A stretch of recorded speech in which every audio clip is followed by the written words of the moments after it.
Break के बाद एक बार फिर से आप सभी का स्वागत है। प्राइम एजेंडा देख रहे हैं आप और आज के प्राइम एजेंडा में हम चर्चा कर रहे हैं जवाहरलाल नेहरू विश्वविद्यालय छात्र संघ के अध्यक्ष कन्हैया कुमार के उस बयान की जिसमें उन्होंने दो दंगों में एक फर्क समझाने की कोशिश की है। 2002 के गुजरात दंगों को उन्होंने सरकारी मशीनरी द्वारा पोषित दंगा करार दिया है, जबकि 84 के दंगों को उन्होंने भीड़ का उन्माद बताया है। अश्वनी उपाध्याय साहब जो प्रवक्ता है, नेता है भारतीय जनता पार्टी के, वो ये कह रहे हैं कि कन्हैया के इस बयान को बहुत ज्यादा तवज्जो देने की जरूरत नहीं है। उधर जयप्रकाश अग्रवाल साहब ये कह रहे हैं कि कन्हैया के बयान पर जिस तरीके से किरण खेर ने जो टिप्पणी की है उसे हम बहुत ज्यादा तवज्जो नहीं देते हैं। दो और खास मेहमान हमारे साथ स्टूडियो में जुड़ चुके हैं। अमीर हैदर जैदी साहब, नेता प्रवक्ता सीपीआई हमारे साथ हैं, और बहुत ही सम्मानित वरिष्ठ पत्रकार अनुराग वर्मा साहब हमारे साथ आज की इस डिबेट में शामिल हो चुके हैं। हम तकरीबन 20-22 मिनट की डिबेट कर चुके हैं। जैदी साहब, जाम की वजह से आपको यहां आने में देरी हुई। हम ये समझना चाहते हैं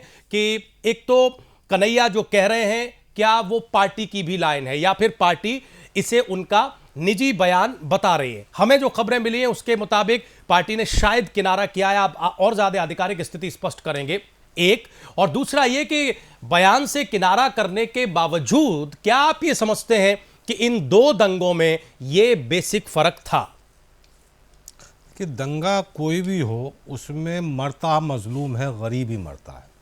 किसी भी तरह का दंगा हो, चाहे वो 84 के दंगे हों या गुजरात 92 के दंगे हों, हम दोनों की कड़े शब्दों में मजम्मत करते हैं। और दोनों दंगों के जो विक्टिम है आज तक उन्हें इंसाफ नहीं मिला है, ये हमारा मानना है। ना गुजरात दंगों के विक्टिम को इंसाफ मिला है, ना 84 के दंगों को मिला है। ठीक, अब दोनों को फर्क कर लीजिए।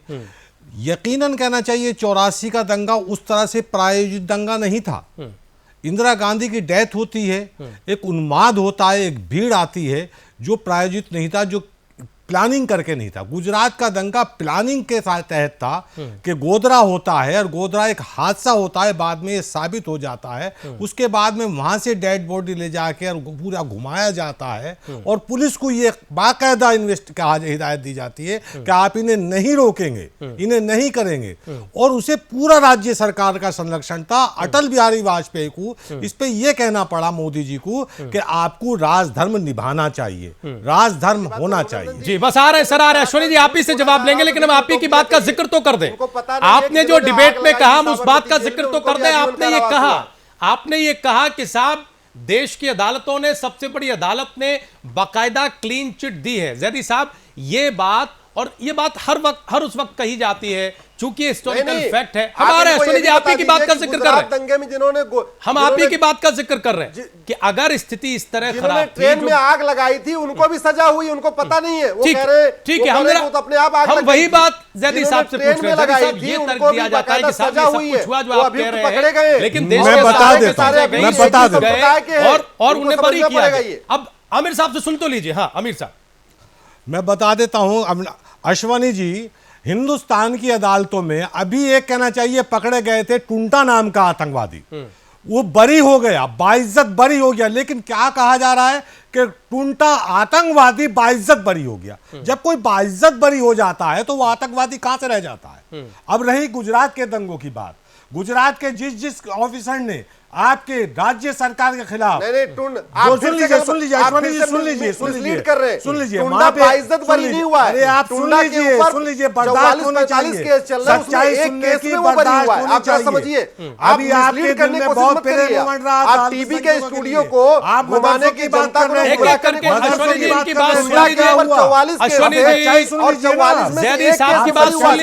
पूरा जवाब दीजिएगा सर, अभी आधा घंटा है डिबेट का। जैदी साहब की बात सुन लीजिए सर, फिर पूरा जवाब दीजिएगा। कोई ऐसी बात नहीं है, लेकिन एक एक करके, क्योंकि दर्शक हर पक्ष सुनना चाहते हैं, हर बात सुनना चाहते हैं। चैनल पे लाइव बैठ के इस तरीके के गुमराह ठीक है, जैदी साहब को सुन भी तो लीजिए।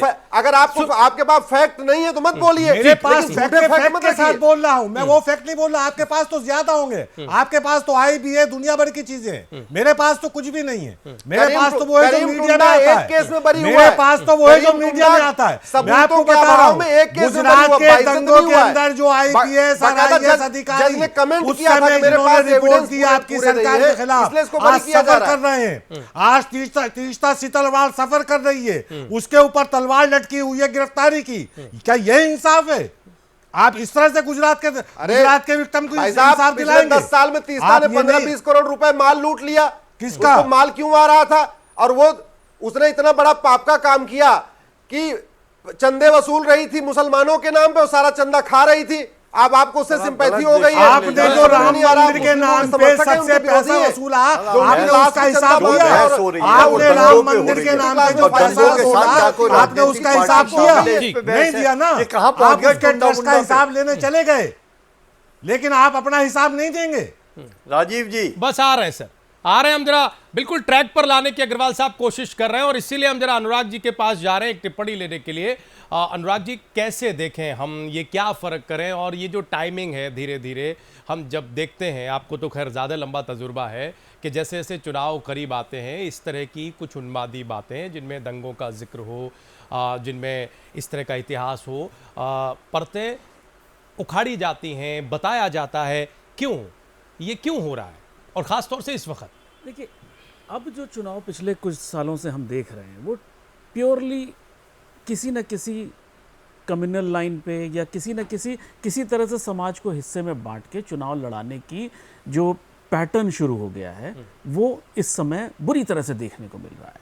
जिस तरह जैदी साहब ने उसको कन्हैया के स्टेटमेंट को एक तरह से इंडोर्स कर दिया, शायद पार्टी की लाइन बता दी या जो भी है, तो क्या सीपीआई भी चाहता है कि चुनाव इस लाइन पे जाए जो अभी तक सीपीआई की लाइन नहीं होती थी? ठीक। अब क्या सीपीआई भी चाह रहा है कि इसी कम्युनल पैटर्न पे, कम्युनल लाइंस पे चुनाव हो?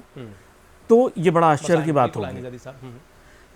अब भाजपा की अगर बात करी जाए तो मुझे ऐसा लगता है कि इसमें भले ही क्रिटिसाइज कुछ भी किया जाए, ये अल्टीमेटली ये इस लाइन पे जाना तो सबसे ज्यादा भाजपा के पक्ष में है।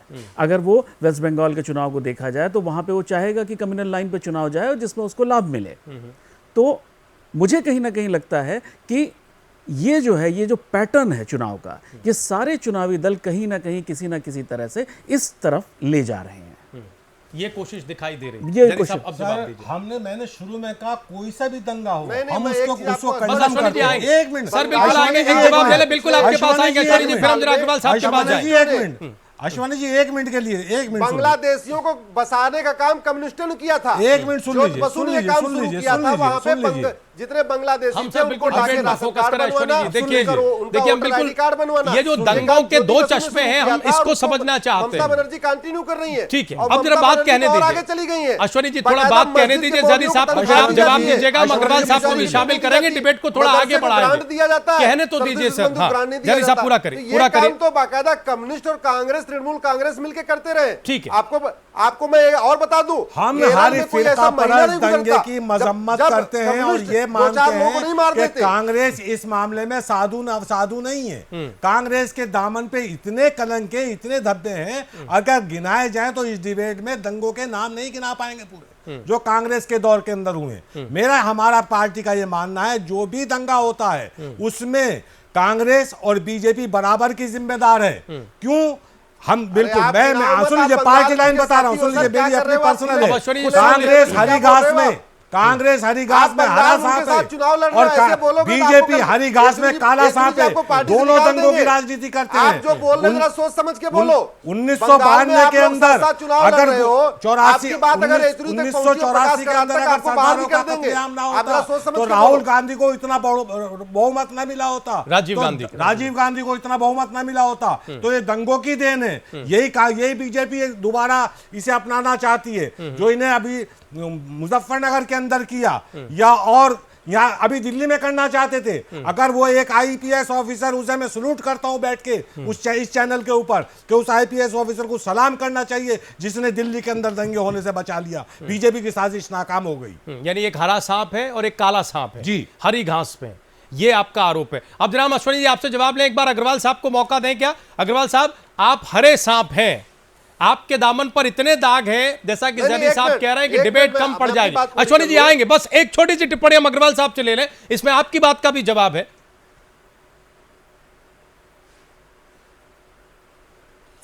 सर मैं अब क्या कहूँ जैदी साहब के बारे में। जैदी साहब इतना ज़्यादा बोल गए कि उतने बोलने की ज़रूरत नहीं थी। क्यों ना बोलूं सर, मलियाना आपके दौर में हुआ, हाशिमपुरा आपके दौर में हुआ, भागलपुर आपके दौर में हुआ, भिवंडी आपके दौर में हुआ, बिजनौर आपके दौर में हुआ, मेरठ आपके दौर में हुआ। बताया ना, अगर गिनाने लगूं तो पूरी डिबेट कम पड़ जाएगी। सर आप बोले सर, जैदी साहब आप अग्रवाल साहब जवाब दीजिए। जैदी साहब हो सकता है आप मेरे से बेहतर जानते हो, अग्रवाल साहब जवाब दीजिए। आप बोल लें।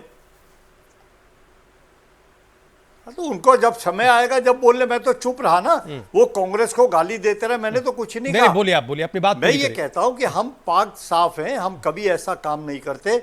और जो 84 के दंगों का जो दाग लगा भी है, वो दाग सीधे तौर पर एकदम कोई हादसा हुआ जिसकी वजह से वो सारा काम हुआ। उस पर कहीं कांग्रेस शामिल नहीं है और ना कहीं भी चुनाव जीतने के लिए हम कोई ऐसा काम करते हैं।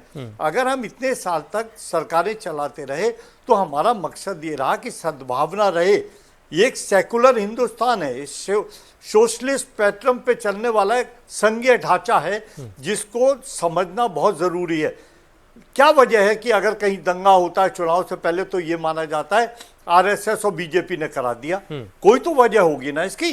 अगर हिंदुस्तान में कोई कहीं भी, आप, मैं ही नहीं कहता, आप मेरे से पूछे या कांग्रेस इसको सर्टिफिकेट देगी, कहीं भी करने दीजिए सर, फिर जवाब दीजिए। कहीं को चुनाव आते हो दंगे का पूरा करने दीजिए, फिर जवाब दीजिएगा। अश्वनी जी ने करवाया है, आप ही की बारी है जवाब देने की, पूरा करने दीजिए, फिर इनकी बात का जवाब दीजिए। पैदा करना चाहते और तो कोई मकसद नहीं है इनका। तो मैं साफ तौर पर नकारता हूं जिन बातों का जिक्र अभी कांग्रेस के साथ इन्होंने किया, वो बिल्कुल 100% गलत है। गलत है। अश्वनी, अब आप जवाब दीजिए। एक तो इस बात का जवाब दीजिए जो जैदी साहब ने कहा, फिर अग्रवाल साहब ने कहा, और दूसरा ये, अग्रवाल साहब बहुत शुरुआत में ये कह रहे थे कि अकेली कांग्रेस पार्टी है जिसमें इतनी हिम्मत है कि वो 84 के दंगों के लिए देश से माफी मांगे सदन के भीतर। पूर्व प्रधानमंत्री मनमोहन सिंह ने बाकायदा माफी मांगी। बीजेपी एज ए पार्टी अभी तक माफी क्यों नहीं मांगती है गुजरात के दंगों के लिए, जबकि हम सब जानते हैं दंगा कोई भी हो, नुकसान देश का होता है, देश की जनता का होता है, आम आवाम का होता है। अरे तो सबसे बड़ा आप जरा समझिए, गुजरात दंगा एक ऐसा दंगा था जो एक बार हुआ, दोबारा नहीं हुआ। दूसरी बात, उसके पहले के दंगे हुए जिसमें आज तक लोगों को न्याय नहीं मिला, लोगों को सजा नहीं हुई है। गुजरात का दंगा ऐसा था जिसके 10 साल के अंदर अंदर जितने भी, चाहे उन्होंने गाड़ी जलाया था, चाहे लोगों का घर जलाया था, जो ट्रेन में हादसा हुआ वो भी, जो उसके बाद वाला पसीना आ रहा है, वो भी सारे के सारे आज जेल की रोटी तोड़ रहे। ये गुजरात अकेला ऐसा राज्य है। अभी आप देख लो, चाहे यूपी का देख लो, चाहे आप 84 के दंगे को देख लो, चाहे बिहार के दंगों में आप ही थे। अभी मुजफ्फरनगर दंगों के आरोपी आप ही हैं। आपको मुझे लगता है मुजफ्फरनगर दंगों के आरोपियों को जाके सम्मान करते हैं, आपको इसके लिए उनका मानना स्वागत पड़ेगा। करते सबसे हैं। पहला जो जस्टिस कल की अब मैं बात आगे है। आता हूं।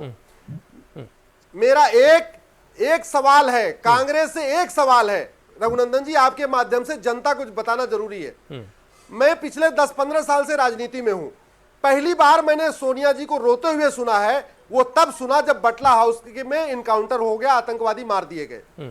आज तक इतने आर्मी के लोग मारे जाते हैं, हमारे जवान शहीद होते हैं, कभी सोनिया जी नहीं रोई। लेकिन उस रात जब आतंकवादी मारे गए बटला हाउस कौन सी पार्टी में थे पहले, तो फूट फूट के रोई। ये बाकायदा सलमान खुर्शीद साहब ने बाहर बाकायदा पत्रकारों को बताया था, भारत ने, सब जनता ने सुना। इससे यह पता चलता है कि कांग्रेस का चाल चरित्र और चेहरा क्या है। आतंकवादियों के मरने पे इनको बड़ा रोना आता है, जवाब दे दीजिएगा, हम सब जानते हैं। जवाब आप दीजिएगा जो सवाल पूछ रहे हैं। दूसरी बात, आप ये देखिए, यही दादरी में कांड हुआ था। एक जब दादरी में कांड हुआ था तो बाकी लोगों के प्रवक्ता नहीं बैठे, इसलिए उनके नेताओं का मैं नाम नहीं लूंगा, लेकिन राहुल गांधी सबसे पहले पहुंचे थे। मेरा कांग्रेस से पूछना है कि वहीं पे डॉक्टर नारंग मारे गए दिल्ली में, उनके घर से, राहुल गांधी के घर से मुश्किल से 15 किलोमीटर की दूरी होगी। दादरी को 30-35-40 किलोमीटर पड़ेगा। वो 15 किलोमीटर की दूरी आज 4-5 दिन हो गए, अभी तक क्यों नहीं तय किया?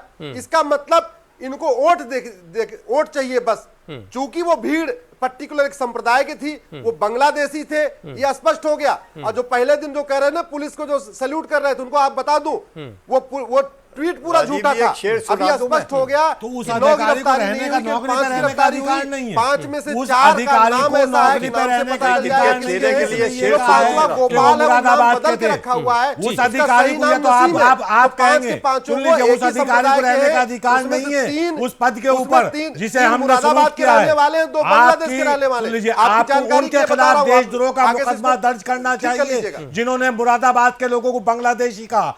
आपने उन सब बीजेपी वालों के खिलाफ मुकदमा दर्ज होना चाहिए जो वहां उन्माद फैला रहे थे और झूठ बोल रहे थे। आप दो नहीं, उसमें धर्मों बांग्लादेशी को आप हैं, जैसे दो बनाने की बांग्लादेशी बात हैं साहब, करते क्या बात हैं। कर रहे हैं? रमणी जी, मैं और जो आपसे टोटल एक और फरार पूछना चल रहे हैं, वो भी चाहता हूं। बांग्लादेशी फिर हम हैं। विषय से आपको भटक मैं गए। बता दूं, दल बदलने के हमने बाद एक चार सवाल- राज्य में पिछले- पिछले देखिए, जब पूरे तक पैनल जो में- कल 15 तक साल तक सेकुलर शीला अश्विनी दीक्षित थे यहाँ वो आज मुख्यमंत्री फिरका थी। परस्त अरे अश्विनी मैं ऑन कैसे हो रिकॉर्ड जाते कह रहा हैं? हूँ, आप मेरे ऊपर मुकदमा कराइए ना। मैं ऑन रिकॉर्ड कह रहा हूँ, क्या? 10 साल की मनमोहन सरकार और 15 साल की शीला की सरकार में लगभग 10 लाख बांग्लादेशियों का राशन कार्ड बनवाया गया। मैं खुलेआम कह रहा हूँ, जिस कांग्रेस को नेता हो मेरे खिलाफ जाके FIR कर दे। डॉक्टर मैं कह नारायण रहा की हूं, हत्या के 10 ऊपर लाख यहाँ पे आपने राशन कार्ड अफसोस बनवाए न जताया गए, कि बांग्लादेशियों को शमशान राशन घाट कार्ड के अंदर बनवाए नारे गए। देखिए, अग्रवाल साहब एक शेर भी सुनाना चाहते हैं।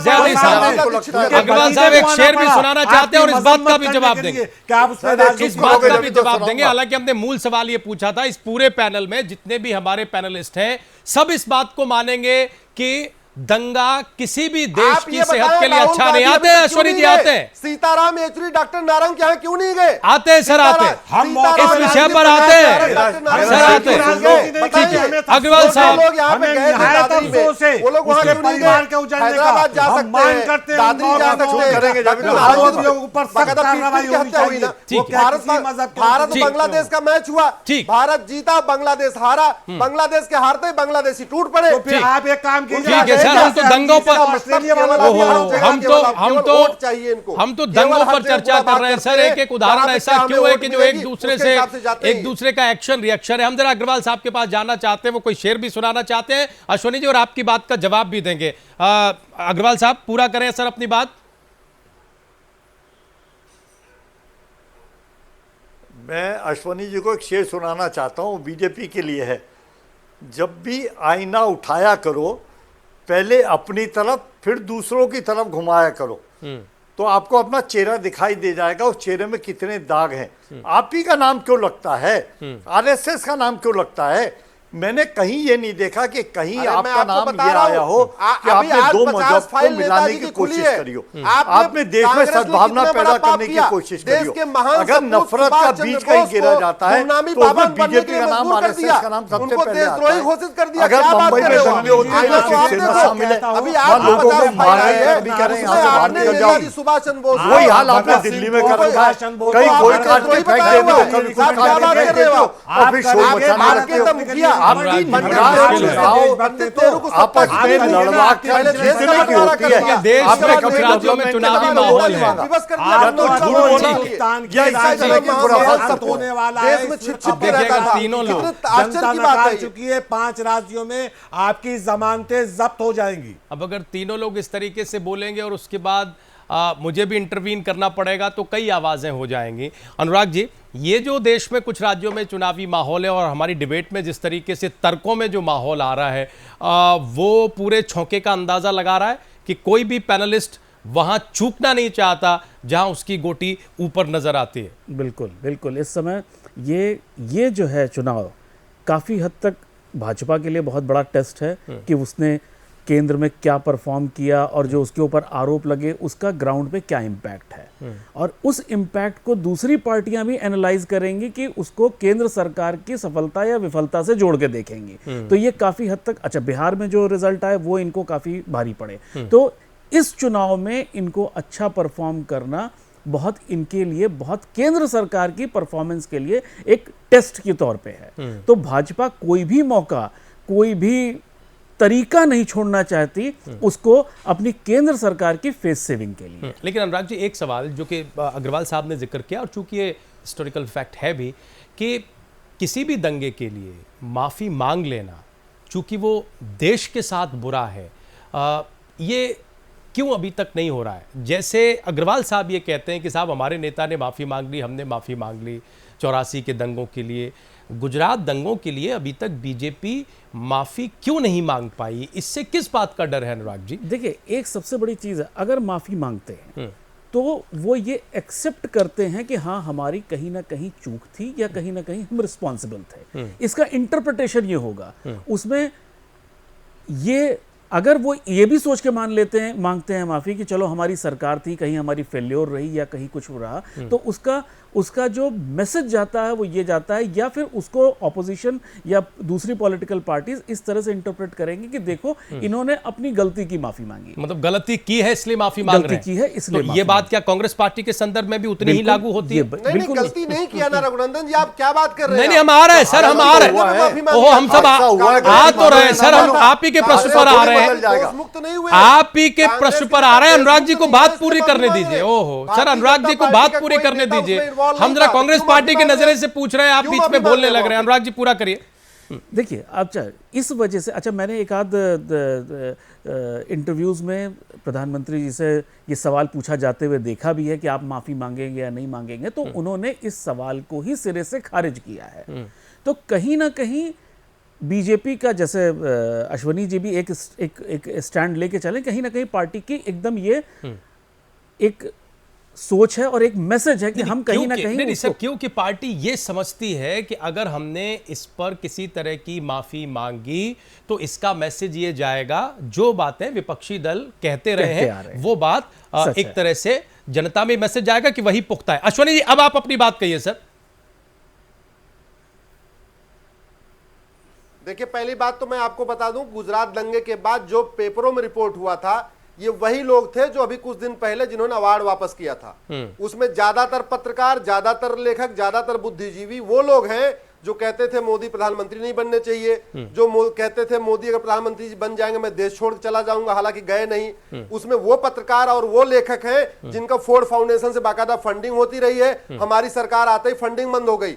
एक बात मैं रघुनंदन जी आपको और बता दूं, जी, भारत कांग्रेस की यूपीए सरकार ने पिछले 10 साल में अपने शासनकाल में 22,000 एनजीओ को लाइसेंस दिया था फॉरेन से फंडिंग लेने का। ठीक है, लेकिन अश्वनी जी देखिए, फिर हम इस बात से भटक जाएंगे। हम तो बिल्कुल ताजा, हम एकदम ताजी बात करते हैं सर। मुजफ्फरनगर में जो हुआ, अग्रवाल साहब आ रहे हैं। अश्वनी जी देखिए, हम एनजीओ और दूसरी चीजों पे जाएंगे, दिल्ली वाली डॉक्टर साहब वाली घटना तो भटक जाएगी। वापस करते नजर आ रहे थे। और ठीक है, अवार्ड वापसी पे खूब चर्चा हुई सर जब हुई तो। नहीं अश्वनी जी, हमारा मूल प्रश्न ये है, बीजेपी के प्रवक्ता नेता होने के नाते सर इस प्रश्न को लीजिए। अश्वनी जी इस प्रश्न को लीजिए, बीजेपी के नेता होने के नाते, कार्यकर्ता होने के नाते, मुजफ्फरनगर में जो कुछ हुआ उसे आप यूपी सरकार की लॉ एंड ऑर्डर की विफलता मानते हैं या नहीं मानते हैं? अश्वनी जी,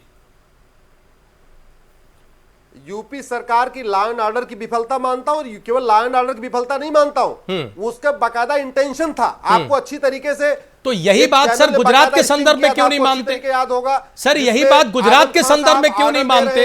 किनको गिरफ्तार मत करो सर, वही तो मैं कह रहा हूं, यही बात गुजरात के संदर्भ में क्यों नहीं मानते? वहां भी तो इस वक्त भयंकर लॉ एंड ऑर्डर की सिचुएशन थी, ये बड़प्पन वहां के संदर्भ में क्यों नहीं दिखाते सर? खुला छोड़ रहे हो तो ये तो सीधे सीधे बाकायदा, मतलब आपने आग में घी डालने का काम किया है। नहीं, वो ठीक है, ये विफलता नहीं है, ये उनकी सफलता है कि वो अपने मिशन में सफल हो गए और दंगा करवा दिया उन्होंने। नहीं सर, हम ये कह रहे हैं कि जो बात आप उत्तर प्रदेश के संदर्भ में कह रहे हैं, इस वक्त जनता सुन रही है, यही बात गुजरात के संदर्भ में कहां चली जाती है? लॉ एंड ऑर्डर की फेल्योर नहीं, गुजरात में नहीं हुआ, आप समझिए जरा। मतलब गुजरात में कोई लॉ एंड ऑर्डर फेल्योर नहीं हुआ, गई ट्रेन में 60-65 बेचारे जो यहाँ पे कार सेवा करके अयोध्या से लोग जा रहे थे, उसमें बच्चे, बूढ़े, जवान सब लोग थे। अरे सर, कोई भी मारा गया, मारे तो गए ना बेगुनाह। उसका एक रिएक्शन हुआ सर, बेगुनाह मारे तो गए थे ना। मुजफ्फरनगर में भी कौन मारा गया? बेगुनाह मारे गए बेचारे, आपके माध्यम आम शहरी मारे गए। पता चलना चाहिए, जब वो भीड़ आगे बढ़ रही थी, पुलिस ने फायरिंग किया था। पुलिस की फायरिंग में 17-18 लोग मारे गए थे। ठीक है, ऐसा कहीं नहीं हुआ। अच्छा, तो ये होता सर, मुजफ्फरनगर अच्छा ये होता कि हर एक राजनीतिक दल, हर एक राजनीतिक दल सर, हर एक राजनीतिक दल जिनके भी शासनकाल में जहां जहां दंगे होते हैं या हुए हैं, वो सब दूसरे को तो कटघरे में खड़ा करें, अच्छी बात है, लेकिन अपने को भी उतना करें। ये जब डबल स्टैंडर्ड दिखता है तब इस तरह की स्थिति बनती है। जैदी साहब एक छोटा सा कमेंट करिए, अनुराग जी के पास जाए। दादरी में दंगा हुआ, दादरी में एक व्यक्ति मारा गया, हाँ? उसके परिवार को 4 फ्लैट दिया, 50 लाख रुपए दिए। वहीं दादरी के बगल में यहाँ पे बुलंदशहर में मनोज कुशवाहा मारा गया दिवाली के दिन। मनोज कुशवाहा को 10 लाख रुपए भी नहीं दिए, एक फ्लैट भी नहीं दिया। तो आप इसकी आलोचना करते हैं ना, कांग्रेस के आप सहयोगियों कोई का मौका तो नहीं छोड़ते सर, इस बात की मजम्मत करते हैं। हमारा प्रश्न तो इतना है कि मुजफ्फरनगर के संदर्भ में जिस तरह से यूपी की सरकार को आप कटघरे में खड़ा करते हैं, उसी तरीके से गोधरा के संदर्भ में तत्कालीन सरकार को कटघरे में खड़ा करिए, उसकी मजम्मत करिए, तब शायद जनता को ज्यादा अच्छा लगेगा। इससे ज्यादा कुछ और नहीं चाह रहे हैं जदी साहब। ये डबल स्टैंडर्ड ही क्या है, देश को सियासत, दंगों की सियासत से उभरने नहीं देता। छोटा सा कमेंट, ठीक है सर, दिए गए, 50 लाख दिया गया, ठीक है अश्वनी जी, और ठीक। वहीं मनोज कुशवाहा जब बगल में मारा गया, अब देखिए मुआवजे, हम दंगों पर आ रहे हैं, अभी हम मुआवजे की सियासत पर चर्चा नहीं कर रहे, हम तो दंगों की सियासत पर चर्चा कर रहे हैं। जदी जब साहब, वो मारे गए जदी तो साहब, उनके परिवार के दोनों को नौकरी दी गई, और 50 लाख रुपए दिया।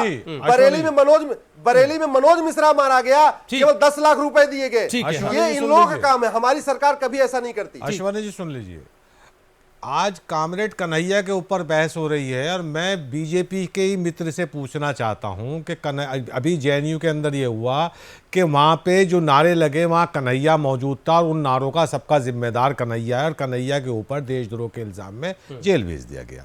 बहुत कम उसकी बात है, तो वहाँ का मुखिया हुआ यूनियन का, वहाँ जो जिम्मेदारी हुई उस पर आयद होती है।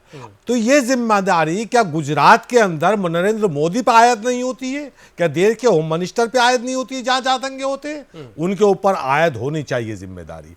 यहाँ अब बात होनी चाहिए दंगे क्यों हुए, अब आयद होनी चाहिए जिम्मेदारी की। जहाँ दंगे हों वहाँ के चेयरमैन को नापना चाहिए, वहाँ का एमएलए नापना चाहिए, उस डिस्ट्रिक्ट का डीएम नापना चाहिए, एसपी नापना चाहिए, जब देश के अंदर दंगे रुकेंगे। देश के दंगे रुकने की राजनीति बीजेपी कभी नहीं कर सकती है। क्यों सुन लीजिए, सुन लीजिए, आपके जितने एजेंडे हैं आज भी सब फेल हो चुके हैं। ब्लैक मनी की बात आप करते थे वो खत्म हो गई, आप सबको रोजगार देने की बात करते थे वो खत्म हो गई, आप महंगाई पे प्रतिबंध लगाने की बात करते थे वो खत्म हो गया, आप डॉलर को रुपए के बराबर लाने की बात कर रहे थे वो खत्म हो गई। आपके सारे एजेंडे समय बिल्कुल। अग्रवाल साहब एक लास्ट कमेंट करिए सर, ये डबल स्टैंडर्ड क्यों होता है, लापरवाही कर रहे थे, ये डबल स्टैंडर्ड क्यों होता है अग्रवाल साहब कि हमें अपनी सरकार की? मैं सीधे तौर पर कहना चाहता हूं कि अगर आप कन्हैया को जिम्मेदार मानते हो तो जो कश्मीर में हुआ पीडीपी के साथ जो बीजेपी का समझौता हो रहा है उसके अंदर भारतीय जनता पार्टी के नेता और पीडीपी के नेता दोनों जिम्मेदार हैं, क्योंकि वहां भारत विरोधी नारे भी लगते हैं, पाकिस्तान के झंडे भी फहराए जाते हैं और सीधे तौर पर पीडीपी जो है वो पाकिस्तान का साथ देती है। तो मेरा ये कहना है कि ये जो सड़कों पर कुछ बोलते हैं, समझौते करते हैं, कुछ बोलते हैं, लोगों को कुछ समझाते हैं, अब ये लोगों को इस तरह बेवकूफ नहीं बना सकते। ये सीधे तौर पर अगर कहीं दंगा होता है तो इनका नाम आता है, इनको बंद करना चाहिए कि बस ठीक, ये अगर संघीय ढांचा बचा कर रखना है तो इसका जवाब मैं आपको देनी पड़ेगी, इलेक्शन कमीशन को चाहिए। ठीक है सर, अश्वनी जी हमें अब एक कमेंट अनुराग जी से ले लें सर, अब समय बिल्कुल नहीं बचा। अश्वनी जी आपने खूब अपनी बात रखी है, हाँ कहिए संक्षेप में। रघुनंदन जी सुनिए, ये जो कश्मीर की बात कर रहे हैं, जब से हमारी सरकार, हम लोग सरकार में है तब से वहां इन घटनाओं में कमी आई है। इनको बता दूं, कांग्रेस जो नेशनल कॉन्फ्रेंस सरकार थी, मना कर दिया है। अनुराग जी यही दोहरापन है जो इन मुद्दों को जिंदा रखता है। बाकायदा बलात्कार महिलाओं के साथ, उनके महिलाओं को आरे से काटा गया कश्मीरी ब्राह्मणों को। बस ठीक है अनुराग जी को सुनिए, 20 सेकंड सुन लीजिए। जो कश्मीर खाली करना पड़ा था, नेशनल कॉन्फ्रेंस और कांग्रेस की सरकार थी, इनको पता नहीं। बस ठीक है सुनिए जी, हाँ सुन।